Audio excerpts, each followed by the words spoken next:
ओडिशा आदर्श विद्यालय रे ओडिशा आदर्श विद्यालय उज्जवलपुर रे अष्टम श्रेणी रे पढ़े।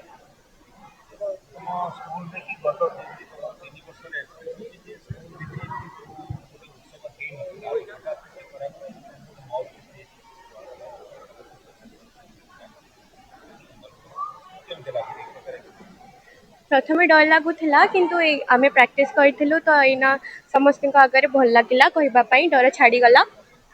आ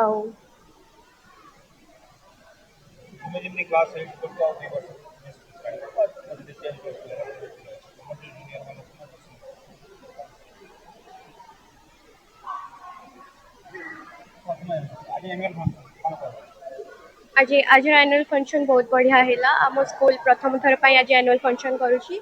समस्त भितर बहुत उत्साह भरी रही। मु आशा करूची कि आजिर परी प्रति वर्ष इपरे एनुअल फंक्शन आम स्कूल रे हबो बोली। विश्वविद्यालय उज्जवलपुर मान्यवर पूर्वतन मुख्यमंत्री सुपरिकल्पित चिंताधारा जहाँ माध्यम ग्रामांचल बसवास करुवा मेधावी छात्र छात्री इंग्राजी माध्यम पढ़ार सुजोग पाई महान उद्देश्य ने 2016 मसीहा सेप्टेम्बर 19 तारिख में प्रतिष्ठा होता। आ वर्तमान जो आदर्श विद्यालय उज्जवलपुर अच्छी से हूँ षष्ठ पर्यायर स्कूल। वर्तमान आम विद्यालय 291 जन छात्र छात्री पाठ पढ़ुं से 169 जन छात्री और 122 जन छात्र पाठ पढ़ुं। आहूँ आम अनुष्ठान प्रथम वार्षिक उत्सव। ए जहाँ भी छात्र छात्री प्रतिभा थाए ताहा आमे देखी पारुछु।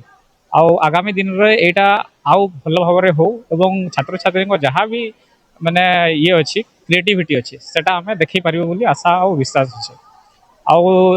आईटा पार नथिला 3 वर्ष हला किछि असुविधा थिला तो आमे आशा करूछु आगामी दिन रे सेटा भल भाव रे होबो तो एटा आमे कंटिन्यू करबो बोली आशा और विश्वास करछु। आज बहुत खुशी कथा जे मते ए ओडिशा आदर्श विद्यालय उज्जवलपुर तार प्रथम वार्षिक उत्सव मते मुख्य वक्ता करके डाकी तेणु मो समस्त को कृतज्ञता सह धन्यवाद अर्पण करुच्ची। मु आज छात्र छात्री मानक तांकर भविष्य केमिति गढ़िबे तांकर परवर्ती भविष्य जीवन केमिति हेबो से संपर्क में मु सूचना प्रदान करथिली। सर्वोपरि जड़े विद्यार्थी तार गुण लक्षण केमिति हेबा कथा एवं सर्वश्रेष्ठ जीव हिसाब से मनीषर भूमिका कौन अच्छी आम समाज प्रति देश प्रति एवं आमर भाषा प्रति से संपर्क में सूचना देली। एवं सबुठारु बड़ कथा होची जे एई आदर्श विद्यालय जो भली परिवेश रे अच्छी एटा गोटे पाठ पढ़िबा पय गोटे अनुकूल परिवेश। पुणी यही जो शिक्षक शिक्षयित्री मानकर जो एठी गोटे परिवार भली माने समस्ते रहुचंती। आ गोटे कथा मु कहिथिले जे गोटे विद्यालय केवल शिक्षक शिक्षयित्री तथा छात्र छात्री मानक नहीं गोटे विद्यालय आग को जाई पारे ना। सबुठारु बड़ भूमिका रहे अभिभावक मानकर।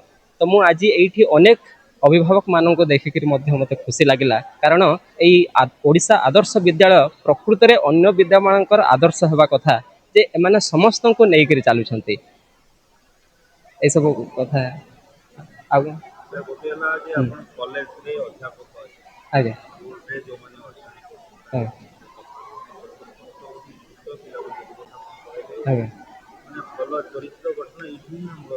आगे आगे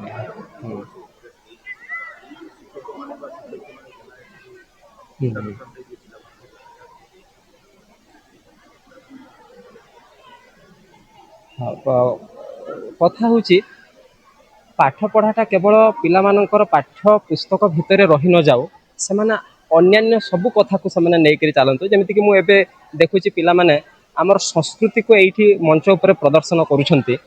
नुआखाई पौष पूर्णिमा सर्वोपरि आमर जो आदिवासी नृत्य इत्यादि संपर्क में पिला माने एते उच्चकोटर ढंग से ये प्रदर्शन करुछंती।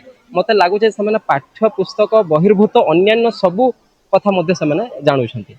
एवं एटा जितेबाला वार्षिक उत्सव में छात्र छात्री मैंने यही गोटे मंच प्रदर्शन करती गोटे वर्ष को थरे से यही मंच पाई था सृजनशील प्रतिभा को प्रदर्शन करने एवं जो मैंने मंच सामने थी जो छात्र छात्री मैंने देखते भीतर गोटे प्रेरणा जात हुए मुझे आगामी वर्ष ये मंच निजको माने प्रदर्शन करेबी बोलिक भीतर गोटे प्रेरणा जात हुए।